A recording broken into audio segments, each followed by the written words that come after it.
I'm your host, BKP. Good morning from the office, North Georgia's only live online morning show. I always enjoy Carla's Corner. I enjoy when Carla comes in. I have a lot of fun. Now, Amanda, I made a promise, because I made a promise that on Thursday mornings before Carla got here, my first half hour, that I would bring it down a little, not because Carla's Corner and everything, and I don't want to get all worked up. I said, I'm going to bring it down a little. So Thursday's a little tough on me. You know what I'm saying? Just couldn't keep it down, could you? No. Don't set the bar too high. Don't set the bar too high. I have a question for you. You really went on the World Wide Web. The worldwide. I mean, we could have somebody logged in Japan right this second. All right? They may be wanting to watch the show to get pumped up for the Olympics. And you went and asked me about dueling pianos. Really?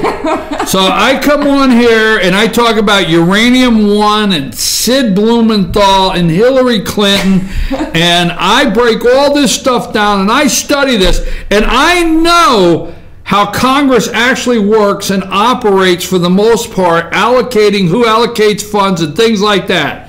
But you thought dueling pianos stumped me. No, I'm just saying. You know what? I'm going to be completely honest. And, I follow what's going on in the world and everything on Capitol Hill, too. But last week, I will admit, I had to Google dueling pianos. You had to Google it? Yep. So you had to Google it, right? I had to Google it. So you Google it. But then you make me look like. What do you mean you don't know? You did it like everybody knows. Everybody knows. Let me set the record straight. I understand dueling, two pianos, but what do? They play side by side. That's the part that kind of stumped me. That stumped you? That stumped me. Did you really tell people that stumped you? Because I know. I'm looking to you to help me do research. I'm going to shut up now. Okay. Okay, kids are being forced to learn about white privilege in school. Why did you pick that story out? Well, I can't cuss on air, but it's You can't use foul language on it? I can't use foul language, but it's bullcrap. Okay, we'll go with that. We'll use the BS. It will let everybody wonder, right? Public schools now forcing kindergarten students to study, white privilege. One public school district in Minnesota is teaching, they're teaching, one public school in Minnesota is teaching radical social justice to 5-year-olds, kindergarten students in Edwin School District in Edina, Minnesota. I think it's Edina, Minnesota, are introduced to the concept of white privilege in their classes. So that story caught your eye, huh? Sure did, and we're teaching kids, you're trying to teach them about, completely eliminating racism, but now you're wanting to turn the tables on people being racist against Caucasian. It makes no sense. You took it straight to Caucasians. Yes. Those daggone Caucasians. I know, those freaking white people. Oh, easy! Easy! Slow your roll there, player. You're getting into some dangerous ground. Oh my gosh. First the BS and then the friggin' white people and easy there. So Amanda goes every day now, and she's looking up things that are of interest to her, and she sends them to me, and I check them out, and we don't have time to do all the stories, but why did you feel when you came across the Daily Wire leftist hysterical over Trump's military parade, warn they'll lie down in front of tanks? Now, for those of you out there, and I'll give Amanda an opportunity to tell me why she wanted to highlight this story today, but on Wednesday, a movement was started by hysterical leftists terrified of the prospect of a military parade suggested by President Trump. The leftists boasted what they would lie down in front of a tank if such parade was held. Now, Tiananmen Square, we all remember, this is how whacked out these people are. This is how messed up. Now, for those of you my age, we'll go with that, whatever it may be, remember Tiananmen Square. And we remember in China that tank actually running that protester over. We watched it right here. We watched that tank run a protester over in China in Tiananmen Square, okay, at a military parade, all right? Military parade. So why was this of interest to you, Amanda, this article here? Have you ever seen Mean Girls? I don't know if I've ever... No, I haven't. Where is this going? No, I haven't seen Mean Girls, okay? Okay, so there's this part in Mean Girls where Gretchen says fetch all the time, like she's trying to make fetch happen. You've never heard of that? No. Okay. So Regina finally gets mad at her one day because she keeps saying fetch. She's trying to make fetch cool, because fetch, if something is so fetch, it's cool. And these people, they're trying to make fetch happen, and it's not going to happen. It's already happened. Like, this, just stop. Like, we've already done this. This was back in the 60s. Like, we're over it.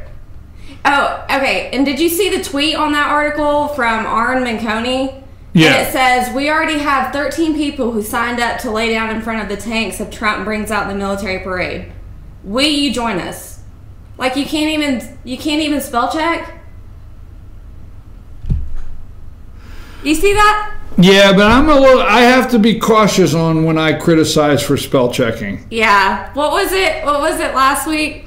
Hey, no. The horse? No, White Horse instead of White House. Okay. So I didn't do that. Military parade. They are going nuts that the president wants to honor veterans and having a military parade. So anyhow, okay, so we'll get back to that in a minute. We're going to start a segment next week. We're working on it now. Amanda's picking out stories throughout the day that she's highlighting of interest that she has. So we're going to start next week a little area of time where, we let Amanda tell us why these stories are of interest. I have one more. I can't pass this one up, though, Amanda. Let's go with this one here because I thought it was hilarious. What you got? I thought this was hilarious because I ran across this also, and you sent this to me. Lawmakers push to make Tide Pods less appetizing. Is that serious? Like, do you ever read these things and do a double take and say, is that what they really said? Do you do that? Like, imagine what the people at Tide are thinking. Could you imagine being that CEO of Tide and reading this request from the government? Like, really? No. We have to urge people not to eat Tide. We're talking about adults. No, but the sentence says lawmakers push to make Tide Pods less appetizing, right? So what my vision is all the men and women in the little white lab coats, all right? And they're in the Tide Research Center, because they have the research center, right? And the guy walks in, and he's the mean guy, and he's got the cigar, and he opens the door, and he says, I don't want these. I want you to make these damn Tide Pods so damn nasty that kids won't chew on them. Quit making them so damn appetizing. Hey, Fred, I seen you spread a Tide Pod on your sandwich last week. You know what you're up to. Quit with the bacon flavor. Right?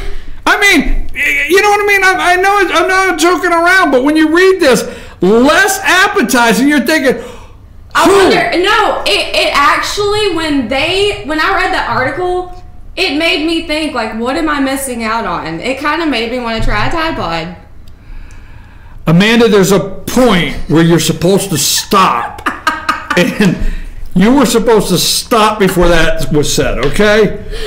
Oh, I knew there was trouble. But I'm with you, man. Quit making the bacon-flavored Tide Pods in there. You know, you feel like the dog gets got bacon, bacon, bacon. That's like the damn kids. You know, you understand? Holy smokes. Okay. I don't buy Tide Pods, so we don't have to worry about that. No, don't try a Tide Pod, please. It's just asking for it. Okay, so let me get to this, all right? So today is shutdown day, all right? And I just want to ask this question because I'm confused because, you know, I don't have,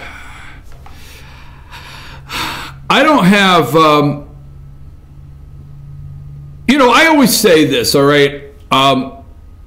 I could never, I used to say this, but then now Trump is president, but I could never be president. I used to say I could never be president because I don't have the education to bankrupt the country. I can't be president because I didn't go to Harvard, Yale, Columbia, Brown. I do not have the education necessary to bankrupt the country. All right, so I can't be president. I'm still living in a world where, you know, I know how silly this sounds, and actually people do laugh at me when, you know, you know, the power bill's $198 and I got $136, and I'm, you know, calling the power company, say, you know, can you let me slide a week, you know, because they actually just don't say, well, we'll settle for the $136. I know that's silly. I can give you a list. See, most Americans kindly know when the bank account's empty that they got to figure out something else till it replenishes. Not our government, because I don't want to go too deep, folks, but I always like to remind you, you do know the Federal Reserve was named federal just to give you the impression that it was related to the federal government. But there's nothing about the Federal Reserve that is the federal government, okay? So you always got to remember, and I always like to let you know this, you are the collateral. Look at yourself. You're the collateral, okay? They borrow the money, you are the collateral. They have made an agreement.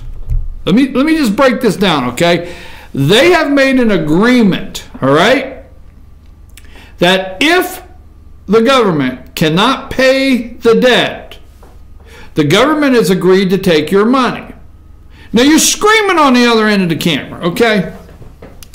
No, that's not going to happen. You're just trying to give us fear. You think one day they're just going to close my bank account and take my $2.98 out without asking me.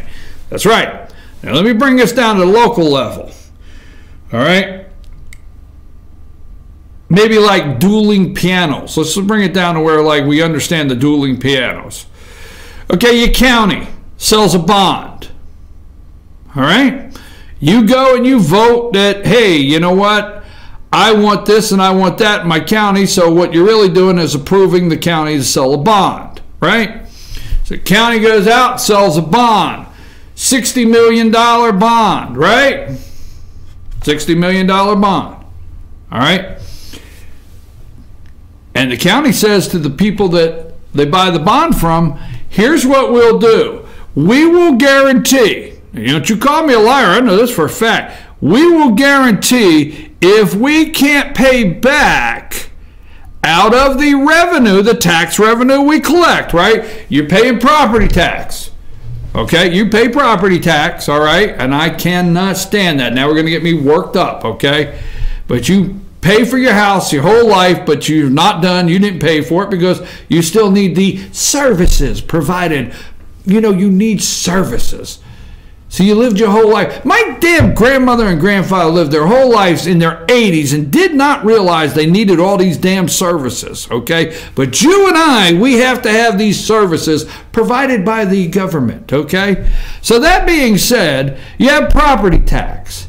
So when they sign the bond, they say, we guarantee we will make this payment every quarter to the bond holding company for the $100 million courthouse or whatever it may be, library, school, whatever. We guarantee we will make that bond payment out of the property tax that comes in.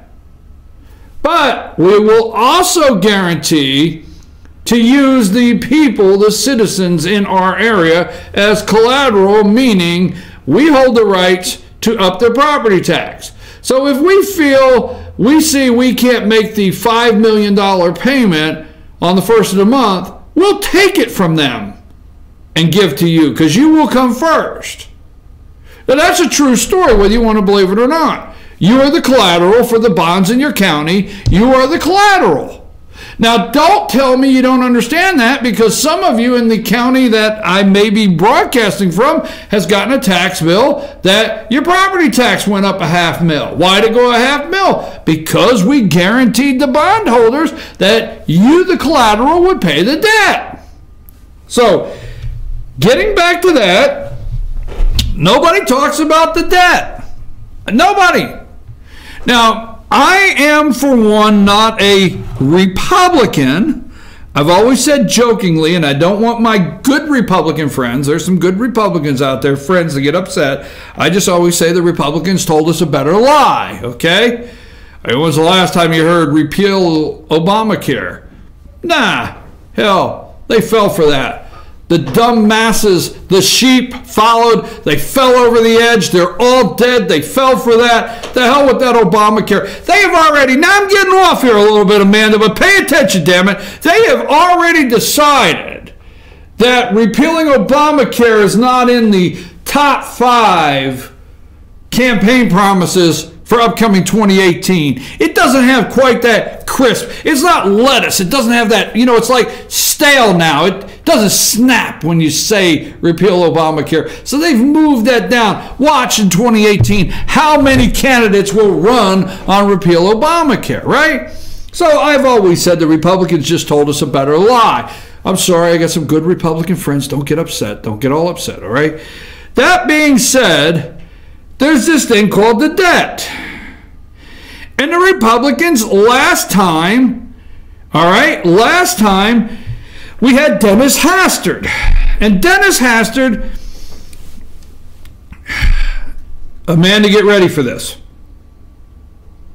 Because this is going to be bad. And this is going to be something I shouldn't say. But I'm going for it, all right? Go for it. All right, Dennis Hastert was Speaker of the House, Republicans, okay? And Dennis Hastert spent money like a drunken, pedophile, high school wrestling coach. Wow. Look it up. Look it up. Tell me I'm wrong. He went to prison. Dennis Hastert went to prison. Well, I know you're going to yell right now. You're going to yell, well, Dennis Hastert went to prison because he transferred $10,000 and yes, he was making hush money payments, damn it. Hastert was, I'm not going down that road. I don't care what he did with his money, but he was paying hush money to the kids that he coached in wrestling. So I know I said it. I could have reeled that back, but I get so damn tired of this glossing over things, okay? But here, let me get back to the point. So Dennis Hastert, he's got the House, okay? And you got Dennis Hastert, and you got, I think, oh man, I drew a blank on the majority leader, Fisk, Dr. Fisk was his name or whatever. He is the majority leader in the Senate, and you got George W. Bush, right? Spending money, boom, Abramoff. Remember Abramoff? The good old days, Abramoff went to prison, didn't he? Spending money. Look, Donald Trump, I'm going to tell you, I support you. I'm not all whacked out over the military, parade. It doesn't bother me, okay, whatever. I support you on the border security. But you're going to tell me that we let Mitch McConnell and Chuck Shumer, You got a picture of Mitch McConnell and Chuck Shumer? Oh, that's funny. That's hilarious. So we got Dumb and Dumber, all right? Amanda, that wasn't nice. I thought it was appropriate. Appropriate. Okay, actually put up Mitch and, all right. So we got the Senate is voting on a 2-year budget Thursday. Now, folks, for those that are happy over this budget, those that are exciting, those that are cheering, the log jam has been broken, okay?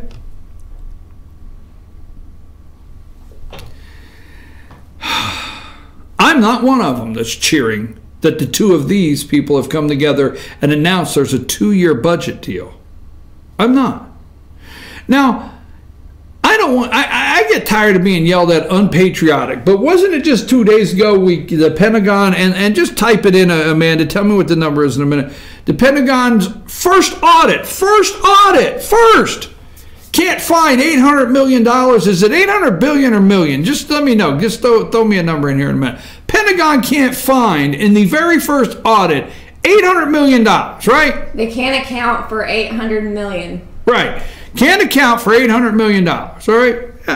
I don't know. It was behind the chair when I left the house, okay? So that's why the mattress is lumpy at home.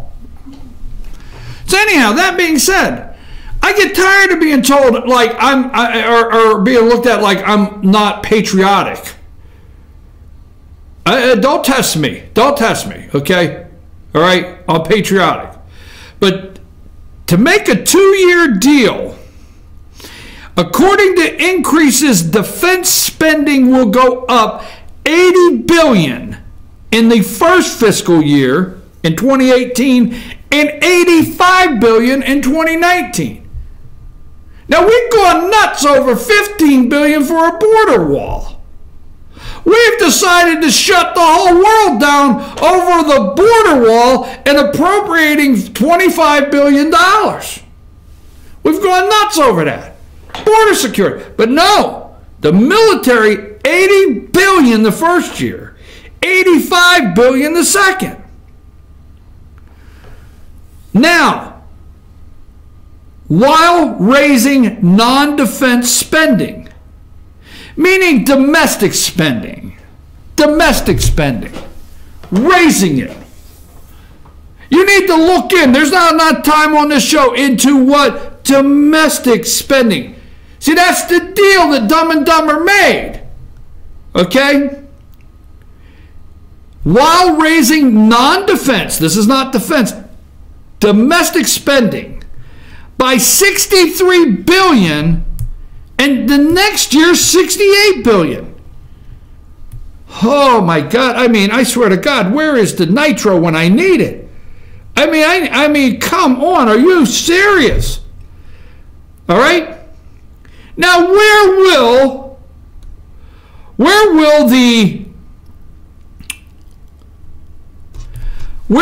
the non-defense domestic spending of $63 billion and $68 billion go? Where will that go? Okay? Where will it go? This is an increase over and above what we're spending now.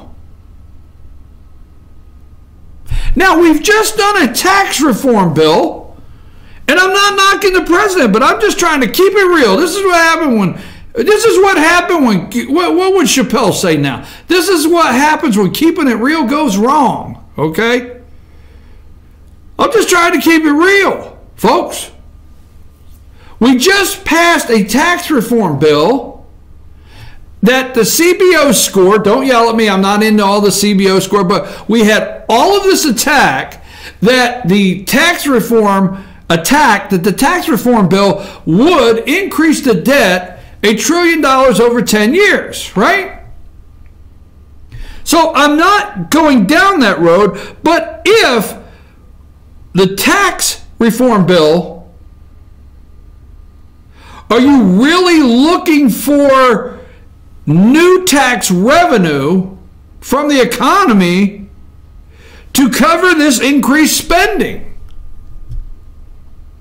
I mean, I'm going to tell you, they're going to come out today and they're going to talk about Sidney Blumenthal, and I'm going to do that in a minute. And they're going to talk about, the corruption where Obama and Hillary and all of them should be in prison. And I agree. But I just don't know. I wish somebody would think about, well, wait a minute. No. This is not a very good deal for America. We don't need to raise all this spending. If we need more military spending, why don't we adjust it out of some other areas to put over in the military? Non-domestic, pay attention. Non-defense, domestic spending, $63 billion. They're going to come out and say, oh, we're going to put this many billion into opiate addiction treatment. Oh, and the white people will cheer. Oh, they will get out there on Long Island, and they'll get out in the Hamptons, and they'll drink wine, and they'll cheer, okay, for the poor little white addicted kids to opiate, and they'll give. Look, folks, let me say something. I don't want to get stuck on this. But you do need to come to grips that, okay, treatment centers are a big business in this country. You need to come to grips.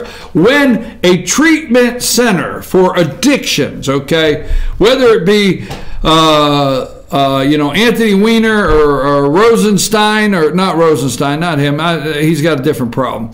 What was the guy that, Harvey Weinstein, whether it be that, whether it be drunks, whether it be pills, I don't care what, addiction treatment is big business. And when they actually trade on the open market, something bad wrong. So I'm gonna keep an eye on that. But here's the one I like, saying, BKP says facetiously, we're gonna throw out that debt ceiling thing. Just throw it out to 2019. Let's just get that pesky little debt ceiling thing.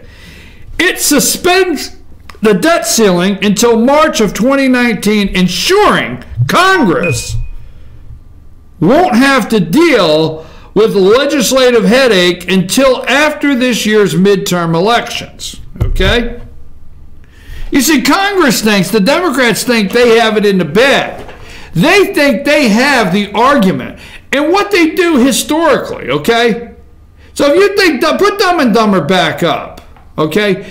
If you follow historic trends, okay? Mitch McConnell and Chuck Schumer there, historically, it is true that midterms to a president's first term can be a little rocky for the majority party. You could lose seats. Okay, Clinton lost seats. George Bush lost seats. Now I'm not saying it's going to happen, but historical trends, the Democrats are going with the algorithm, okay? They're going with the algorithm that in 2018, they've got it anyway. They do not need the budget to fight. They do not need the debt ceiling to fight, okay? They have their issues, and that's what they think. So they're bragging that this is going to move any argument of debt ceiling, any argument of budget past the 2018 midterms. But Dumb and Dumber, Dumb Schumer there, I'm sorry, I shouldn't do that. March of 2019, what will be going on? Oh, the next presidential election. So in March of 2019, it'll be just in time to shut the government down, or just in time to explode this issue as President Donald Trump tries to run for office again, probably, right? Is it? See, March, and then November will be election, right? I could be wrong. We'll see. Folks, I am so angry at this budget deal, that they're calling a budget deal, because what do I tell you every day? You come in here, I tell you, look, folks, okay, anytime you see something blown up on the media, go look for the underlying, all right? So the media hyped up the shutdown 3 weeks ago. But everything was saved because there was a CR. A CR was passed. a continuing spending resolution, right? Let's see if those cost-sharing deferred payments for Obamacare come out of any of that money, right? So 3 weeks ago, oh my God, we were going to collapse over a shutdown. And the last thing, not an American was affected, not a one. If you are a government worker and you worked for the government on that Monday, you got a 3-day weekend. That's what you got, with pay. Not one American was hurt by the shutdown, the crisis, the looming catastrophe. Not one American was harmed while making this deception. Oh, that was pretty good, Amanda. I like that. Not one American was harmed while making the deception that the world was going to end over this shutdown. But yet, they put enough fear into you out there, the media did, that God forbid 3 weeks later we can't go through that again. What the hell did we go through? We didn't go through anything. I swear to God, 3 weeks ago, the shutdown, the shutdown, the shutdown, the shutdown. I mean, MSNBC had a barbershop quartet come in and do shutdown, the shutdown, right? Oh my God. Nothing happened. But America has been, the mind control and the manipulation has been sold a bill of goods for 3 weeks later. My God, we can't go through that again. I mean, there's no way I can endure another government shutdown like the last one. So let's just do it all. Let's just spend another $300-400 billion over above. Boom. Oh, I feel much better. I'm sorry. I know what that sounds like. Sounds like I'm treating America dumb. But folks, the manipulation that we continue to go through, I'm just going to ask you, President Trump, please. Okay? We need a net zero budget. We need it needs to be deficit neutral. Okay? It's time to balance the budget. Okay? It's time to balance the budget. Zero-based balancing, okay, budgeting. Balance the budget, and then reduce the debt. It's time, okay? Because let me tell you what's happening, folks. QE1, QE2, and QE3, the feds are saying they want their money back now from the discount window. Remember when you were getting it? Feds are saying, we think we want you to sell off $40 billion worth of treasuries a month and give us our money back. You're the collateral. Don't forget it. Take a break, Amanda.